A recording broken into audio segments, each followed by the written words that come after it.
Hi hello నమస్తే welcome to విజయ మా ఊరు ఆడియో బుక్స్ ఛానల్. నేను విజయలక్ష్మిని. ఫ్రెండ్స్, నవల స్రవంతిలో అరణ్యకాండ స్వాతి పత్రికలో అనుబంధ నవలగా ప్రచురించబడిన అరణ్యకాండ నవల ఆడియోగా మీకు వినిపిస్తున్నాను కదా. శ్రీమతి గొర్తి వాణి శ్రీనివాస్ గారి అరణ్యకాండ నవల ఆడియో 2వ భాగం మీకు వినిపించబోతున్నాను. మరిక ఆలస్యం చేయకుండా కథలోకి వెళ్ళిపోదాం. రంగన్న, ఆగు, నిన్నే! సాంబడు పిలుస్తున్నా పట్టించుకోకుండా వడివడిగా ఇంటికొచ్చేశాడు రంగన్న. అయ్యా, వచ్చావా అని ఎదురొచ్చింది వరాలు. వేణీళ్ళు పెట్టు, స్నానం చెయ్యాలి. ఈ రోజుతో నాకు పట్టిన మకిలి వదిలిపోవాలి అన్నాడు రంగన్న. చేతులు కడుక్కుంటూ, వేణీళ్ళు కాగే ఉన్నాయి, రా పోస్తాను అని పెరట్లో ఉన్న తొట్టిలో పోసింది వరాలు. రంగన్న స్నానం చేసి వచ్చాడు. లైట్ ఎలగట్లేదా తల్లి అన్నాడు. బల్బు పోయిందయ్యా, రేపు తెస్తావా కొత్త బల్బు అంది. రేపటిదాకా ఎందుకు, ఇప్పుడే రావయ్య కొట్టుకాడికెళ్ళి తెస్తానుండు అని బయటకు వెళ్ళి బల్బు కొనుక్కొచ్చి పెట్టాడు. ముందు పెట్టిన బల్బు కన్నా ఇది ఇంకా తెల్లగా ఉందయ్యా, ఇప్పుడంతా బాలే కనబడుతోంది, పెరట్లోకి కూడా వెలుతురు బాగా కనపడుతోంది అంది వరాలు సంబరంగా చూస్తూ. తన కూతురి సంతోషం ఇప్పుడు తన ముందున్న లక్ష్యం. దానికోసం ఏదైనా చేస్తాను, ఎంత కష్టమైనా పడతాను అనుకుంటూ రాగి సంకటి తింటూ బాగుందని కూతుర్ని మెచ్చుకున్నాడు. తను తింటూ ఆ రోజు ఉదయం జరిగిందంతా తండ్రితో చెప్పింది వరాలు. తను మేకల మందని మేపుతానని చెప్పింది. పెద్ద కూతురు గుర్తొచ్చింది రంగన్నకి. అయ్యా, మన సుందరక్క లేదు, చాలా మంచిది. మన సర్పంచ్ గారి దొడ్లో మేకలున్నాయి కదా, వాటిని అడవికి తీసుకెళ్ళి మేపుకొస్తానంటే నన్ను పోయి మాట్లాడమంది అని చెప్పింది వరాలు. సర్పంచ్ గారికి మేకల మంద ఎక్కడుంది? 5-6 మేకలు గొర్రెలు కలిపి ఉంటాయి అన్నాడు రంగన్న. అయితే ఇంకెవరినన్నా ఉంటే చూడయ్యా, పొద్దునెళ్ళి మధ్యాహ్నం వచ్చేస్తాను అంది వరాలు. ఎవరి మేకల్ని వాళ్ళు మేతకు తోలుకెళ్తారు, నీకెందుకు ఇస్తారు అన్నాడు రంగన్న. అందరూ ఎల్లలేరుగా అయ్యా, ఎల్లినోళ్ళని అడిగి మంద చేసి తోలుకెళ్తా. ఇక్కడ పంట చేలల్లో పడి వాటిని పాడు చేస్తున్నాయనేగా కొండ దగ్గరికి తోలుకుపోతున్నారు. ఎవరన్నా ఎల్లకపోతే నేను వెళ్తానని చెప్పయ్యా అంది వరాలు. చూద్దాంలే అన్నాడు. పారిపోయిన కొడుకు గుర్తొచ్చి తన కుటుంబం ఇలా అయిపోయిందేంటని బాధపడ్డాడు. తిన్నాక వరాలు ఒక జానపద పాట అందుకుంది. అది తరతరాలుగా వాళ్ల జీవితాల్లో జరుగుతున్న బాధాకరమైన కొన్ని సన్నివేశాలను పాటలా పాడుకుంటారు. ఆడపిల్ల పెద్ద మనిషి అయినప్పుడు ఆ పాట పాడుతూ జాలిగా ఏడుస్తారు తల్లులంతా. నీ తల్లి నొప్పులతో తల్లడిల్లుతుంటే తలరాత రాసుకుని వస్తావు నువ్వు. కష్టాలు ఒక చెయ్యి, కన్నీళ్లు ఒక చెయ్యి, గుండె మీద గుప్పిళ్ళు నీ గుండెలో ఇక్కట్లు. ఎందుకు పుట్టావని గుక్క పెడతావు నువ్వు. ఈసడింపుల చేటలో పురుగుల చీత్కారాల మధ్య పెరుగుతావు. తప్పులన్నీ నీ తల మీద ముళ్ళుగా చేసుకుని అత్తవారింట్లో అడుగు పెడతావు. ఇంటి చాకిరి ఏడాదికో కానుపుతో ఓపికంతా ఓడ్చి ధారపోస్తావు. రోగాలు రొప్పులతో మంచాన పడిపోయి చిన్న వయసులోనే కన్ను మూస్తావు నువ్వు. వరాల పాట పాడుతుంటే రంగన్న, పాడొద్దు తల్లి, ఆపు, నేను వినలేను అన్నాడు. ఏమైందయ్యా అంది. ఇదివరకేం జరిగిందో తెలీదు గాని నా తల్లికి ఆ కష్టాలు రాకూడదు, సంతోషంగా పాడమ్మా. ఋతువులు మారినప్పుడల్లా మనం పండుగలు చేసుకుంటాం కదా, అప్పుడు ఆడాళ్ళందరూ కలిసి చెట్ల కింద చేరి నవ్వుతూ పాడతారే, ఆ పాట పాడు అన్నాడు రంగన్న. వరాలు ఆ పాటను గుర్తుకు తెచ్చుకుని తీయగా పాడింది. ఋతువులన్నీ వచ్చేది తమ కోసమేనని, తమ అందాన్ని చూసేందుకు పలకరించేందుకు అవి వచ్చిపోతుంటాయని, అవి తమ పుట్టింటి వాళ్లు పంపిన తోబుట్టువులని, తాము ఆనందంగానే ఉన్నామని కబురు తీసుకెళ్లి మళ్లీ రమ్మని ఉత్సాహంగా పాటలు పాడతారు. ప్రతి ఋతువులోనూ కొత్త బట్టలు కట్టుకుని మంచి వంటలు చేసుకుని చెట్లకి చూపించి అందరూ కలిసి అక్కడే తింటారు. ప్రకృతితో తమ జీవనాన్ని ముడిపెట్టుకుంటారు. వరాలు పాడుతుంటే రంగన్నే కాకుండా పక్క ఇంటి వాళ్ళు కూడా హాయిగా విన్నారు. ఆ రాత్రి వాళ్ల జీవితాల్లో మంచి మార్పు తెస్తుందని అనుకుంటూ ఇద్దరూ ప్రశాంతంగా నిద్రపోయారు. తెల్లారి త్వరగా లేచాడు రంగన్న. అన్నం వండి పెరట్లో కాసిన ఆనపకాయ పులుసు వండాడు. కొట్టుకు వెళ్ళి వడియాలు తెచ్చి వేయించాడు. దొడ్లో కాసిన వంకాయ కాల్చి పచ్చడి నూరాడు. ఆ చప్పుడుకి వరాలు లేచింది. అయ్యో, అప్పుడే లేచి వంట చేస్తున్నావా అంది. ఇల్లు శుభ్రం చేసి వాకిలి ముందు ఊడ్చి ముగ్గేసింది. పక్కింటి సుబ్బులు, ఇదో వరాలు, రాత్రి ఎంత కమ్మగా పాట పాడావు. ఈ ప్రపంచం మొత్తం మన ఆడవులతోనే ఉంది. పుట్టుకైనా చావైనా మధ్యలో నడిచే ఏ కథైనా మనతోటే మొదలవ్వాలా, మనతోనే చివరవ్వాలా. భలే పాడావే అని మెచ్చుకుంది. ఇదిగో ములక్కాడ పాటోలి చేశాను, నువ్వు మీ అయ్య తినండి అని గిన్నెలో పెట్టి తెచ్చిచ్చింది. చిన్నప్పుడు అయ్య నేర్పాడక్క, ఏదో పాడేశాను అంది వరాలు పాటోలి వాసన చూసి. అబ్బా, కమ్మటి వాసన, ఉట్టి కూర తినాలనిపిస్తుందక్కా అని లోపలికి వెళ్ళి పాటోలి వేరే గిన్నెలో పెట్టి కాస్త ఆనపకాయ పులుసు గిన్నెలో పోసి, అయ్య చేశాడక్కా, రుచి చూసి చెప్పు అని గిన్నె ఇచ్చింది. సుబ్బులు వేలితో తీసుకుని పులుసు రుచి చూసి, మీ అయ్య వంట నీ పాటంత చక్కగుంది అని మెచ్చుకుంది. ఇరుగు పొరుగుతో కలిసిపోతూ వాళ్ల అవసరాలకు సాయపడుతూ ఉంది వరాలు. తండ్రి కూలికి వెళ్లి తెచ్చే డబ్బులతో కొంత దాస్తూ రేపటి వాళ్ళిద్దరి జీవనం కోసం ఇంకేం చేస్తే బావుంటుందో అని ఆలోచించింది. అస్తవ్యస్తమైన ఆ కుటుంబం ఇప్పుడు గ్రామంలో ఒక గుర్తింపు తెచ్చుకోవడం వలన వారి జీవితాల్లో అతిపెద్ద మార్పుగా నమోదైందది. రంగన్న కుటుంబం నామరూపాలుండవని అందరూ అనుకున్నారు. పడ్డ గోడలు పడ్డట్టుగా ఉండవు.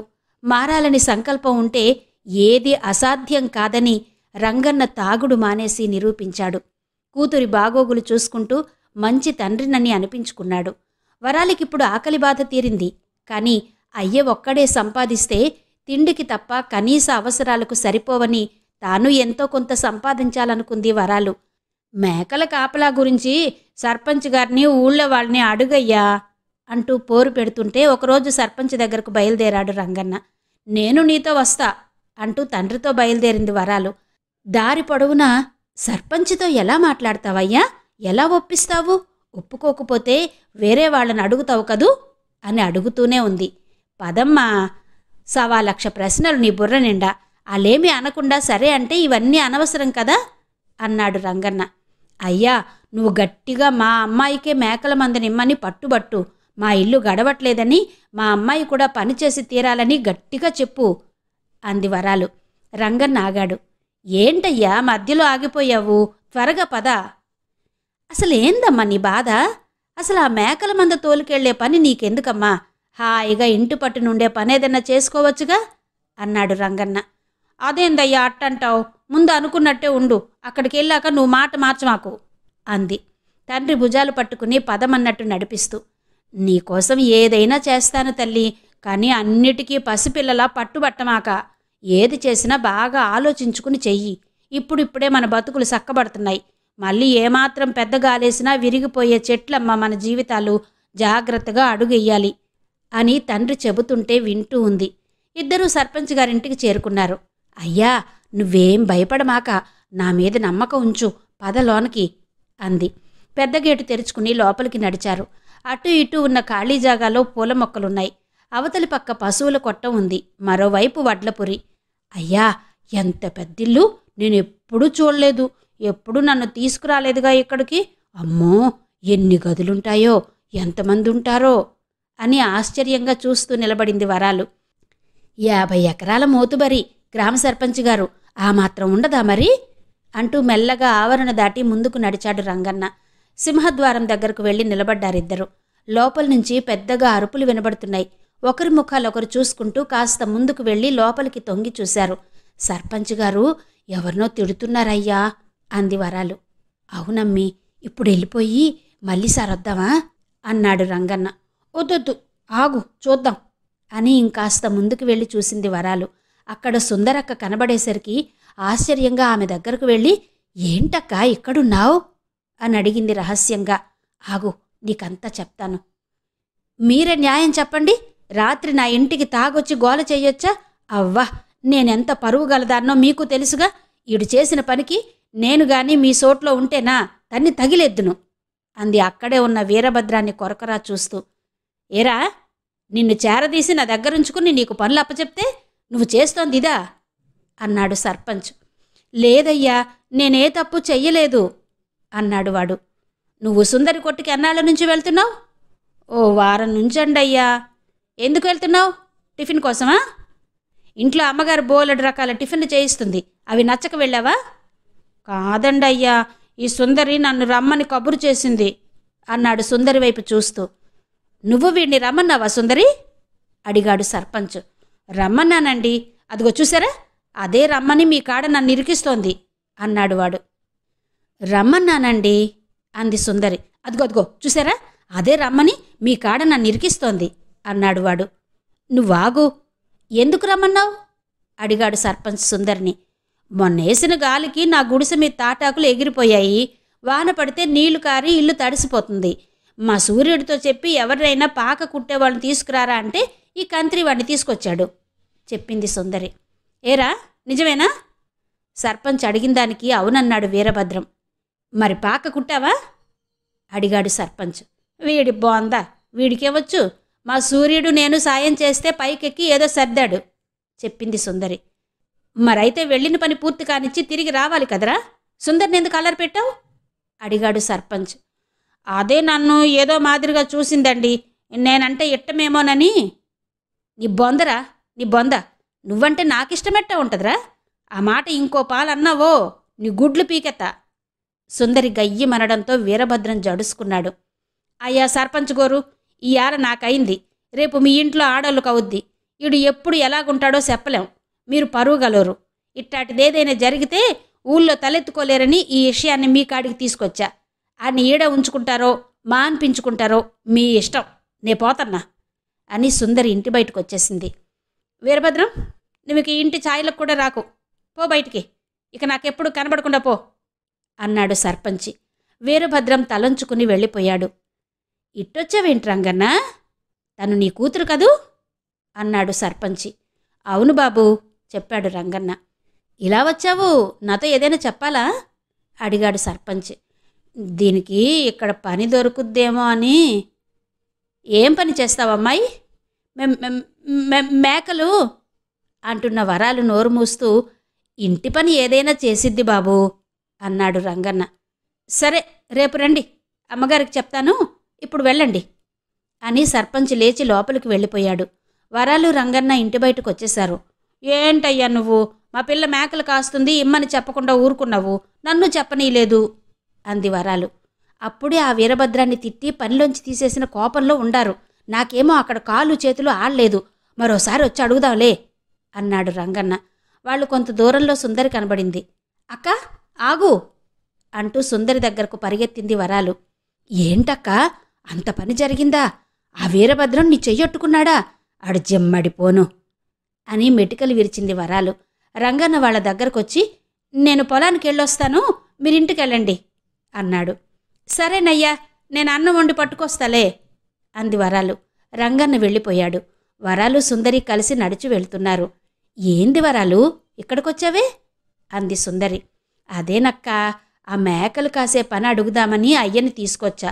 సరిగ్గా సమయానికి ఆ వీరభద్రాన్ని పనిలోంచి తీసేశారు. ఇదే మంచి సమయం, ఆ పని నాకిమ్మని సర్పంచ్ గారిని అడుగయ్యా అంటే వినలేదు. ఇది సమయం కాదన్నాడు అయ్య. అడుగుంటే ఆ పని నాకు దొరికేది అంది వరాలు నిరాశపడుతూ. మీ అయ్య చేసింది కూడా మంచి పనేనే. ఆడ వీరభద్రాన్ని ఆ పనిలోంచి తప్పించే సమయంలో అదే పని కోసం నువ్వొచ్చావంటే అనుమానం వచ్చిద్ది అంది సుందరి. అనుమానం దేనికక్క? దేనికంటే పిచ్చి మొకమా, ఆ వీరభద్రాన్ని పనిలోంచి తప్పించింది ఎవరనుకున్నావు? నేనే. ఎందుకనుకున్నావు? నీకోసమే. అవునా అక్క, నాకోసమా అక్కడ అంత గొడవ చేశావు? మరి ఇంకెవరి కోసమే? ఆడు నన్ను చూసి పల్లికిలించిన మాట నిజం, కానీ ఆ రోజు నువ్వు ఆ పని కావాలని అడిగినప్పుడే ఆడికి మూడిందనుకున్నా. అనుకున్నట్టే చేసేసాను. 2 రోజులు పోయాక మేకల్ని కాయడం గురించి అడిగితే మన ఇద్దరి మీద ఎవ్వరికీ అనుమానం రాదు చెప్పింది సుందరి. అవునా అక్క, ఇందులో అంతుందా అంది వరాలు. ఇద్దరూ మాట్లాడుకుంటూ వస్తున్నారు. 9 ఏళ్ల పొన్నడు ఏడుస్తూ వస్తున్నాడు. ఏంట్రా పొన్నా, ఎందుకు ఏడుస్తున్నావు? మీ అయ్య ఇంటికొచ్చాడా సుందరి వాణ్ణి అడిగింది. వచ్చాడత్తా. మీ అన్నం తీసుకొచ్చాడా? లే అత్త, ఆడు దొరకకుండా పారిపోయాడు. అయ్యో, ఈ ఊరి పిల్లలకి ఎటైనాదో ఇంట్లోంచి పారిపోతున్నారు. వాళ్ళ అమ్మల గుండెల్లో చిచ్చు పెడుతున్నారు నిట్టూర్చింది సుందరి. పిన్ని ఎలాగుందిరా వరాలు పొన్నడిని అడిగింది. అమ్మా అన్న కోసం ఏడుస్తూ ఉంది. అమ్మకి జ్వరం కూడా వచ్చింది. రాత్రి నుంచి అన్నం కూడా వండకుండా పడుకునే ఉంది. అయితే నువ్వేం తినలేదా అడిగింది సుందరి. లే అత్త, బాగా ఆకలిగా ఉంది అన్నాడు పొన్నడు. నాతోరా, ఇడ్లీలు తిందువుగాని. వస్తానత్తా, మరి అమ్మకో, పాపం అమ్మ ఏం తినలేదు అన్నాడు పొన్నడు. అమ్మకి ఇస్తాలేరా, అమ్మ మీద నీకున్న ప్రేమ నీ అన్నకుంటే చాలా బాగుండేది. పొన్నడిని తీసుకుని గట్టు దాటి వెళ్ళిపోయింది సుందరి. వరాలు పొన్నడింటికి వెళ్ళింది. ఏం లక్ష్మి పిన్ని, జ్వరం వచ్చిందా అని అడిగింది. రావరాలు, నా బిడ్డ నాకు కాకుండా పోయాడే. 17 ఏళ్ళు అబ్బరంగా పెంచుకున్నా. ఏమైందో ఏటో, ఇల్లు పట్టకుండా పోయాడు. నీ తమ్ముడు సావాసుగాడు కందా, ఆడే ఏదో మప్పాడు అంది లక్ష్మి కళ్ళు తుడుచుకుంటూ. నా తమ్ముడు వెళ్ళిపోయాడుగా పిన్ని, మాకు తీరని నష్టమేగా అంది వరాలు. ఇలా అంటున్నానని ఏమనుకోకే వరాలు, మీరు ఆలనా పాలనా లేని పిల్లలు. మిమ్మల్ని కొన్నాళ్ళు మీ అయ్యి వదిలేసినాడు, గాలికి దూలికి పెరిగారు. నేను అలా కాదే, నా బిడ్డల్ని కళ్ళల్లో పెట్టుకుని పెంచుకున్నాను. ఎవడు తప్పుడు మాటలు విని పారిపోయాడో నా బిడ్డ, ఎన్ని పాటలు పడుతున్నాడో పాపం. బాబాయ్ గోవిందుని ఎత్తుకు తీసుకొస్తానని వెళ్ళాడుగా. వెళ్ళాడు, దొరికినట్టే దొరికి చిక్కకుండా అడవిలోకి పారిపోయాట. గుబురుగున్న అంత పెద్ద అడవిలో ఏ పాముందో వాడిని ఏం చేస్తుందోనే శోకాలు పెట్టింది లక్ష్మి. గోవిందు తిరిగి వచ్చేస్తాళ్లే పిన్ని, ఏడవ మాక, జ్వరం పెరిగిద్ది అంది వరాలు. వెళ్ళిపోయినోడు ఏమొస్తాడే తల్లి, లేచిపోయింది నీ అక్క సీతాలు ఇప్పటికి తిరిగి వచ్చిందా? రాదే, రాదు. నా కొడుకు రాడు. పాడైపోయిన రంగన్న కుటుంబం స్నేహం పట్టినాక నా కొడుకు మా మాట ఎందుకు వింటాడు? నా కడుపు కొత నీకు అర్థం కాదు. లక్ష్మి మాటలకు వరాలు బాధపడింది. తన కుటుంబానికి జరిగిన నష్టానికి తను ఎవరినీ తప్పు పట్టలేదు, నిందించలేదు. కానీ తన తండ్రి రంగన్న కుటుంబాన్ని అంత లోకువుగా చూడడం వరాలికి బాధ కలిగించింది. పాపం అయ్య మనసుకు తగిలిన ఎన్నో దెబ్బల్ని మాన్పుకుని ఇప్పుడిప్పుడే మనిషి అవుతున్నాడు. తన గురించి హీనంగా మాట్లాడుతున్నారని తెలిస్తే ఎంత బాధపడతాడో. ఒక కుటుంబం పాడైపోతే దాని ప్రభావం ఊళ్ళో ఉన్న కుటుంబాల మీద పడుతుందా?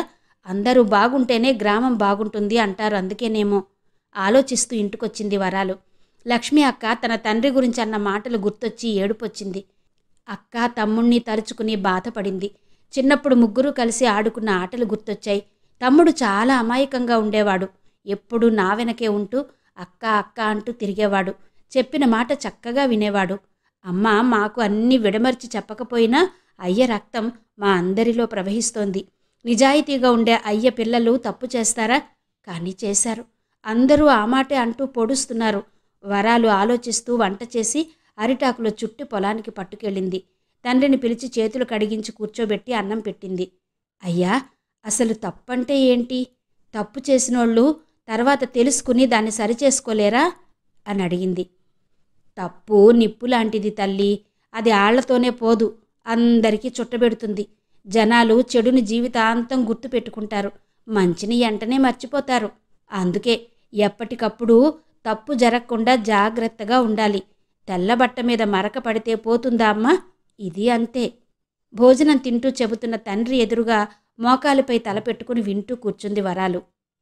నువ్వింకా కొంచెం ముందుగా వస్తే బావుండేది. మాకు ఈ మంచి మాటల్ని చెప్తుంటే మన కుటుంబం బాగుపడేది అనుకుంది మనసులోనే. ఆ రోజు సాయంత్రం గ్రామంలో ఏదో అలజడిగా ఉంది. అందరూ ఇళ్ల బయటకొచ్చి చూశారు. పోలీసులు మైక్లో ఏదో చెబుతున్నారు. గ్రామస్తులు చుట్టూ మూగారు. అడవిలో కలప అక్రమంగా తరలించుకుపోతున్నారు. అందుకు మీ గిరిజనులే సాయం చేస్తున్నారు. ఆముదాల వలస నుంచి ఒరిస్సా తరలిస్తున్న ఒక ముఠా పట్టుబడింది. ఇక్కడి వాళ్లే ఎవరో వాళ్ళకి సాయం చేస్తున్నారని చెప్పారు. ఇన్నాళ్ళు తెలుసో తెలియకో చేసినా ఇక మీదట ఆ పని చెయ్యకండి. ఎందుకంటే కొత్త ఫారెస్ట్ ఆఫీసర్ గారు వస్తున్నారు. ఆయన చండశాసనుడు. కనికరం చూపించకుండా జైల్లో పడేస్తారు, జాగ్రత్త. గ్రామానికి కలెక్టర్ గారు వస్తున్నారు. మీ గ్రామం అభివృద్ధి కోసం వినతి పత్రాలు ఇవ్వండి అని చెప్పారు. పోలీసులు వెళ్ళగానే గ్రామస్తులంతా గుమిగూడి మాట్లాడుకున్నారు. అడవిలో కలప దొంగతనంగా పట్టుకుపోతుంటే ఫారెస్ట్ వాళ్ళు కదా చూసుకోవలసింది, మనం సాయం చేస్తున్నాం అంటారేంటి? ఆడలేక మధ్యలో ఓడంటే ఇదే. కాకులు దూరని కారడవిలో మనకేం పని? మోచేతి మీద కొడితే మూతుబల్లి రాలినట్టు గుమ్మడికాయ దొంగ అంటే భుజాలు తడుముకోవడం దేనికి? వాళ్ళ అనుమానాలు ఆలుకుంటాయి. ఏటైనాదో ఆలే కనిపెడతారు. పెద్దరికంగా మనకో మాట చెప్పుంచారు. ఇలా అందరూ తలో రకంగా అన్నారు. వింటున్న వరాలు మనసు గుబులుగా అయింది.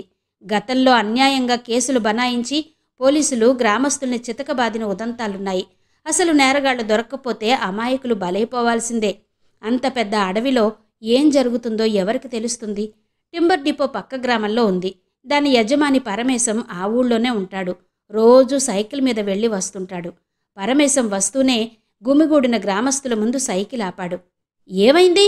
అందరూ ఇక్కడున్నారు అని అడిగాడు. ఇప్పుడే పోలీసులు వచ్చి వెళ్ళారయ్యా. కలప రవాణా చేస్తున్న వాళ్ళకి మనోళ్ళు సాయం చేస్తున్నారట. అలాంటోళ్ళు ఇక్కడెవరూ లేరు అన్నాడు సైకిల్ షాపు గంగులు. ఎందుకైనా మంచిది, జాగ్రత్తగా ఉండాలి. మనం తప్పు చేయకుండా ఉండడం ఒకటే కాదు, చేసినోడు దాన్ని మన మీద రుద్దకుండా చూసుకోవడం కూడా అవసరమే అన్నాడు పంచాయతీ జమాను చందు.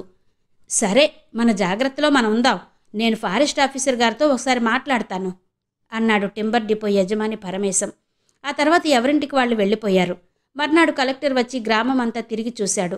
పంపులు పనిచేయట్లేదని, కుళాయిల్లో నీళ్లు రావట్లేదని, కరెంటు కోత ఎక్కువగా ఉందని, పురుగు మందులు దొరకట్లేదని, మరుగుదొడ్లు అందరికీ లేవని, మురుగునీరు నిలిచిపోతోందని, ఇలా వాళ్ల గ్రామ సమస్యల గురించి ఏకరువు పెట్టారు. అంతా విని అన్నీ సరిచేస్తామని చెప్పి చివరగా ఒక విషయం చెప్పాడు కలెక్టర్.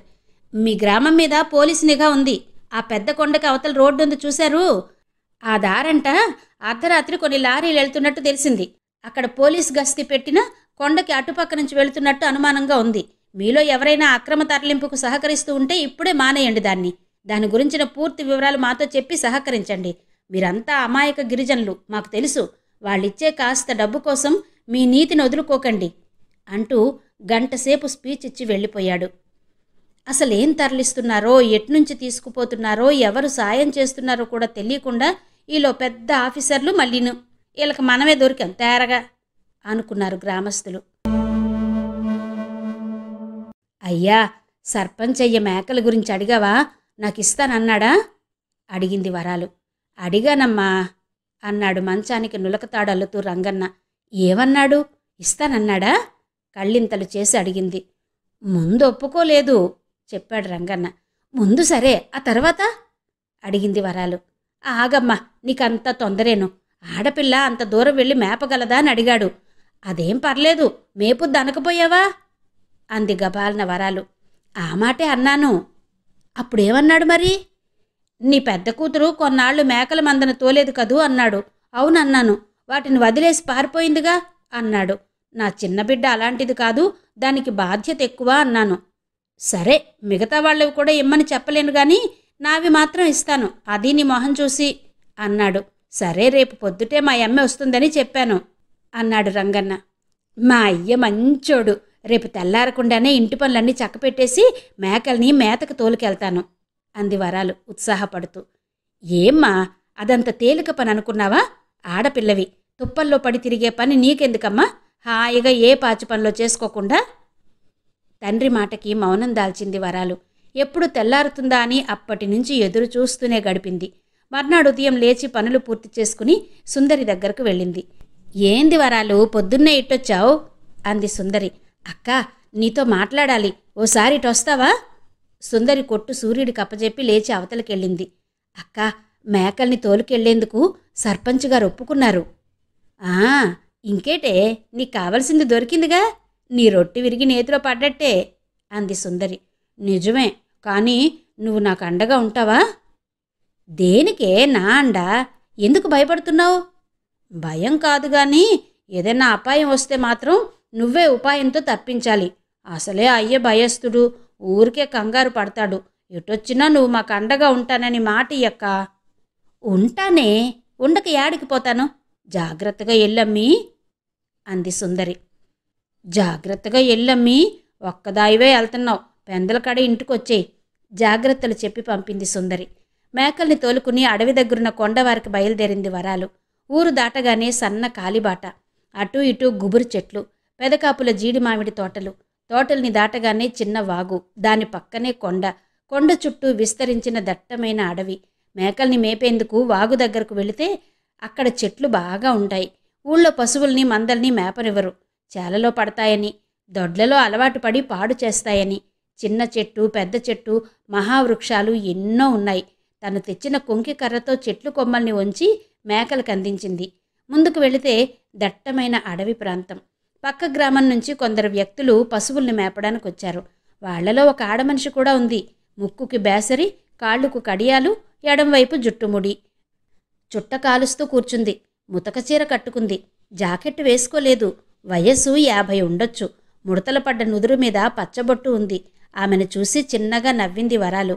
నీ పేరేంది అని అడిగిందామె. వరాలు అని చెప్పింది. కొత్తగా వచ్చావా అని అడిగింది వరాలు. అవునంది. తన పేరు చిలకమ్మ అని చెప్పిందావిడ. మధ్యాహ్నం వాళ్లతో తెచ్చుకున్న భోజనం చేశారు. వాగులో నీళ్లు తాగారు. మేకలు ఆకులు మేస్తున్నాయి. చిలకమ్మ, మీరెక్కడి నుంచొచ్చారు అంది వరాలు. మాది కొండకి అల్లదిగో ఆ పక్కనున్నూరు అని చూపించింది. అడవిలోకి ఎప్పుడన్నా వెళ్ళారా మీరెవరైనా? అక్కడేముంటుంది అడిగింది వరాలు. చిలకమ్మ కళ్ళు పెద్దవి చేసి, అమ్మో, ఆ పక్కకి మనం పోకూడదు. మా వాళ్ళు పెద్ద కొండ చిలువను అక్కడ చూశారట. ఈ బారుంటది, దొరికితే మింగేస్తది. చిలకమ్మ చెబుతుంటే వినసొంపుగా ఉంది. ప్రతి విషయాన్ని సాయంత్రం వరకు మాట్లాడుకున్నాక ఆమె కొడుకొచ్చాడు. గుండ్రటి మొహం, కోరమీసం, 25 యువకుడు. అమ్మా, గొర్రెల్ని తోలకపోతున్నా, నువ్వు మెల్లిగా ఇంటికి రా అన్నాడు. సరే రాయ్యా అంటూ లేచింది చిలకమ్మ. వరాలు అతన్ని చూసింది. అతను వరాల్ని చూశాడు. ఏం మాట్లాడలేదు.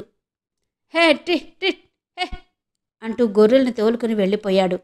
నీ కొడుకా అడిగింది వరాలు మేకల్ని మళ్ళిస్తూ. కాదమ్మా, వాణ్ణి తీసుకొచ్చి సాకుతున్నాను. ఏడవ పెట్టి ఈడు నా కాడ పెరుగుతున్నాడు. నాకు బిడ్డలు లేరు, ఆడికి అమ్మలేదు. మా ఇద్దరినీ కలిపాడా భగవంతుడు. ఏ అమ్మకన్న బిడ్డో, నన్నమ్మా అంటాడు అంది చిలకమ్మ లేచి చీర దులుపుకుంటూ. వరాలు మేకల్ని తోలుకుని సర్పంచ్ దొడ్లోకి తోలి ఇంటికొచ్చింది. కాళ్ళు చేతులు కడుక్కుని ఉట్టిలో అయ్య ఏం దాచాడా అని చెయ్యి పెట్టి చూసింది. కాల్చిన చిలగడ దుంపలు చేతికి తగిలాయి. తీసుకుని వసారాలోకి వెళ్ళి తింటూ కూర్చుంది. అడవి గుర్తొచ్చింది. లోపలికి వెళితే బాగా గుబురుగా ఉంటుంది. కొండ చిలువలున్నాయి. అయితే లోపలికి ఎలా వెళ్ళాలి? ఎవరినన్నా సాయం తీసుకెళ్తే ఎవరొస్తారు? చిలకమ్మ కొడుకుని అడిగితే ఏమంటాడో, ఎందుకు అంటాడేమో ఆలోచిస్తుంటే పొద్దుగూకింది. లైట్ వేసి పొయ్యి రాజేసి బియ్యం ఎసరు పడేసింది. ఇంకో పొయ్యి మీద వేడినీళ్ళ గిన్నె పెట్టింది. రంగన్న వచ్చాడు. పలుగు పార పక్కన పడేసి చేతులు కడుక్కుని లోపలికొచ్చాడు. అయ్యా, చిలకడ దుంప తిను, ఇందా అని చేతికిచ్చింది. ఏమ్మా, ఇయాల అలాగైంది? నిన్ను మేకలు ఇబ్బంది పెట్టాయా అన్నాడు రంగన్న. లేదయ్యా, మాలిమైపోయాయి. అక్కడ ఇంకా చాలామంది ఉన్నారు. వాళ్లతో కూర్చుని కబుర్లు చెప్తుంటే కాలం తెలియలేదు. చిలకమ్మ అనే ఆమె కనబడింది. పశువుల్ని మేపేందుకు వచ్చింది. నాతో చాలా బాగా మాట్లాడింది తెలుసా అంది వరాలు. చిలకమ్మ నల్లగా పొట్టిగా ఉంటది, భర్తలేనావేనా? అవునయ్యా, నీకు తెలుసా? తెలుసు. మా అమ్మ తరపు దూరబంధు. అమ్మతో పాటే బంధుత్వం కూడా పోయిందనుకో. రాకపోకలు లేవిప్పుడు. కొండమూలకు కొన్ని ఇళ్ళున్నాయి, అందులో ఉంటారు వాళ్ళు. అవునా అయ్యా, ఇంతవరకు నాకు తెలీదు అంది వరాలు. మనకింకా ఎవరైనా చుట్టాలున్నారా? మీ అమ్మ తరపు చుట్టాలు చుట్టుపక్కల గ్రామంలో ఉన్నారు గాని రాకపోకలు లేక ఎవరికి వారే అన్నట్టయ్యారు. అప్పట్లో నా వరస చూసి మన ఇంటికి ఎవరు వచ్చేవారు కాదమ్మా అన్నాడు రంగన్న మంచం వాల్చుకుని పడుకుంటూ. అయ్యా, మన చుట్టాలింటికి మనం వెళ్దాం. వాళ్ళని కూడా మన ఇంటికి రమ్మందాం. వస్తా పోతా ఉంటే మనకి బలగం పెరుగుతుంది అంది వరాలు తండ్రి కాళ్ళ దగ్గర కూర్చుని. ఈ చుట్టరికాలున్నాయే, కొబ్బరికాయలో నీళ్ల లాంటివమ్మీ. పగలగొడితే గాని తెలీదు. నీళ్ళు ఉప్పనో తీయనో, ఉంటాయో ఉండవో అన్నాడు రంగన్న. అదేం పోలికయ్యా, మనకంటూ కొందరు మనుషులు అండగా ఉండాలయ్యా అంది వరాలు. అండగా ఉండేందుకు చుట్టాలే కానక్కర్లేదు. వాళ్ళుంటే ఓ బాధ, లేకపోతే ఓ బాధ. మనం ఏం చేసినా అలకే కావాలి. మంచి అయితే పర్లేదు కానీ చెడ్డైతే 4 బూజున వేసుకుని చెప్పుకుంటారు. ఏందోలేమ్మా, ఈ పూట ఏముండవు అన్నాడు కళ్ళు మూసుకుని. పప్పుచారు అన్నం అంది. కాసేపు ఆగి తింటానమ్మా, నీకు ఆకలిస్తే నువ్వు తినేయి అన్నాడు. లే అయ్యా, నేను నీతోనే తింటా అంది వరాలు. అయ్య మంచం పక్కన చాపేసుకుని నడుం వాల్చింది. తనకి చుట్టాలున్నారని తెలిసాక సంబరంగా ఉంది. కొండంత ధైర్యం వచ్చింది. మర్నాడు మేకల కోసం సర్పంచ్ గారింటికి వెళ్ళింది వరాలు. ఇంతవరకు శ్రీమతి గొర్తి వాణి శ్రీనివాస్ గారి అరణ్యకాండ నవల ఆడియో 2వ భాగం విన్నారు కదా. మిగిలిన కథ తర్వాతి భాగాల్లో వినిపిస్తాను. అంతవరకు సెలవు మరి. నమస్తే.